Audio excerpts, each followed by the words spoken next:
তো হ্যালো বন্ধুরা, আজ আমি তোমাদেরকে দেখাবো একটা নতুন রিপেয়ারিং। তো তোমরা দেখতে পাচ্ছ এটা হচ্ছে আমাদের দুই চ্যানেলের প্রেসার বোর্ড, যাকে আমরা প্রেসার ডেক বলে থাকি। এটা 4D বক্সের জন্য সবথেকে ভালো যে সিস্টেমটা করা রয়েছে। তো বন্ধুরা দেখতে পাচ্ছ এটা হচ্ছে তার বোর্ড। তো এই বোর্ডটার প্রবলেম ছিল, ট্রানজিস্টারগুলো কিছু শর্ট হয়ে গেছিলো, আইসিগুলো সব শর্ট হয়ে গেছিলো। তো আমি সেগুলো চেঞ্জ করে দিয়েছি, এখানে দেখতে পাচ্ছ। তো যিনি কাজটা করেছেন, তো কাজটা খুবই ভালো করেছেন, কিন্তু তিনি এখানে সিঙ্গেল ট্রান্সফরমার ব্যবহার করেছেন। এখানে ডুয়েল ট্রান্সফরমার ব্যবহার করলে সব থেকে ভালো হতো। তো দেখতে পাচ্ছেন বন্ধুরা, যিনি কাজটা করেছেন, তো কাজটা অবশ্যই ওনার কাজটি ভালো। তো দেখতে পাচ্ছ, কিন্তু সুইচগুলো তিনি একটু লো কোয়ালিটি ব্যবহার করেছেন। তো গাইস, বাকি সমস্ত কিছু ঠিকঠাকই আছে।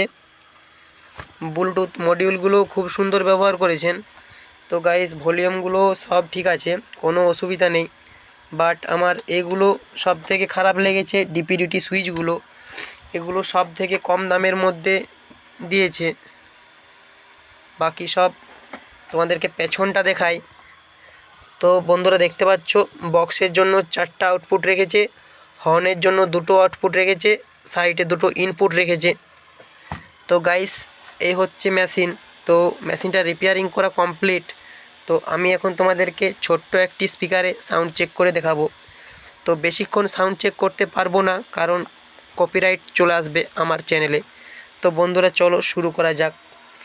তো বন্ধুরা, আমি কারেন্ট দিয়ে দিয়েছি, দেখতে পাচ্ছ কারেন্ট চলে এসেছে। তো গাইস, আমার এই সাইডে মেমোরি কার্ড লাগানো আছে, এটা হচ্ছে এর মাস্টার ভলিউম। আশা করছি তোমরা শুনতে পাচ্ছ।